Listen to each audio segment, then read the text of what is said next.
مولانا فلسفہ قربانی کے متعلق ابتدا کے اندر سوال ہم نے عرض کیا تھا.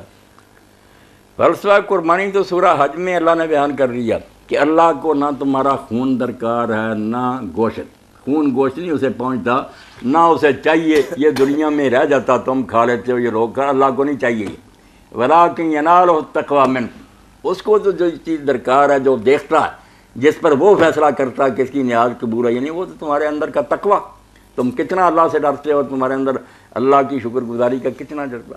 اگر تو ہم نے نیاز اس لیے دی، قربانی نیاز ہی نا اس نیت سے دی کہ اللہ سب کچھ تیرا دیا، اللہم منک ولک، میرے پاس جو ہے سب تیرا دیا ہوا اور تیرے ہی نام پر لٹا رہا ہوں. میں جپ رہا ہوں، لوگوں کو بتا رہا ہوں کہ بسم اللہ واللہ اکبر، کسی نے مجھ کو نہیں دیا، اللہ نے دیا، اللہ نے دیا، اللہ نے دیا. ہاں، اسی لیے اس کو عربی میں احلال کہتے ہیں نا، ما احل بالغیر، آواز اونچی کرنا، نعرے مارنا.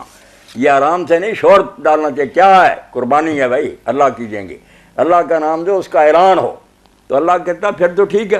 اور اگر تم دکھاوے کے لیے کرتے ہو کہ بکرا تو 5-6 ہزار میں آ جاتا. اب میں نے سنا کتنے لاکھ کا نہ ایک وہ بیل ہی، کیا اس بیل 10-12 لاکھ من ہے اس میں گوشت، مشہوری ہو جائے گی، اخباروں میں آئے گا. غریب مرتے رہیں، ایک بکرا کر دو 5-6 ہزار کا، باقی جو ہے نا 50 لاکھ لاؤ غریبوں کو ایک گھر بنائے، ان کی بچیوں کی شادی ہو. وہ نہیں اللہ قبول کر، نہیں وہ نہیں کریں گے. اس میں دکھاوا نہیں نا، ان کی دولت کی نمائش نہیں ہوتی، ڈھیلا نہیں دیں گے. نہیں مولانا ہمارے بڑے اخراجات ہیں، ہمارا تو اپنا کام ہی نہیں چلتا. لعنتی لوگ، ان کی قربانیاں کیا قبول ہو. یہ تو انبیاء علیہ السلام جو بنی اسرائیل میں ہے، ان کے خطبے پڑھے نا.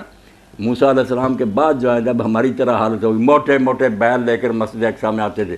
انہوں نے کہا اللہ نے ان کی چربی کیا کرنی ہے. بے حیاؤ، تمہاری بستیوں میں بیوائیں روتی ہیں، بیووں کے گھروں پر تم نے قبضے کر لیے، یتیم رو رہے ہیں، ان کے مال چھین لیے، اور تم لے آئے بکرے.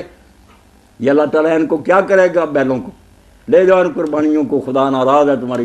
خطبے ان دنوں میں مسلمانوں کو سنانے چاہیے. یقین جانے اگر انجیل اور تورات میں اگر کوئی صحیح ایسا ہوئی، انبیاء بنی اسرائیل جو حضرت موسیٰ اور عیسیٰ کے درمیان آئے نا، ان کے کلام میں کوئی رد و بدل نہیں ہوا.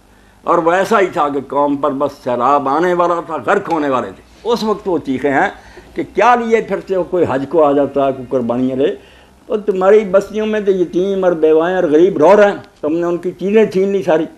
انصاف تم نہیں کرتے. اللہ کو قربانی سے زیادہ انصاف درکار ہے. یہ لفظ آتے ہیں کہ اللہ قربانی کی بجائے انصاف چاہتا کہ اپنی بستیوں میں انصاف کرو. زمین چھین لیتے ہو کسی بیوہ کی، کوئی غریب ہے اس کا مکان چھین لیتے اور بعد میں قربانیاں دیتے پھر.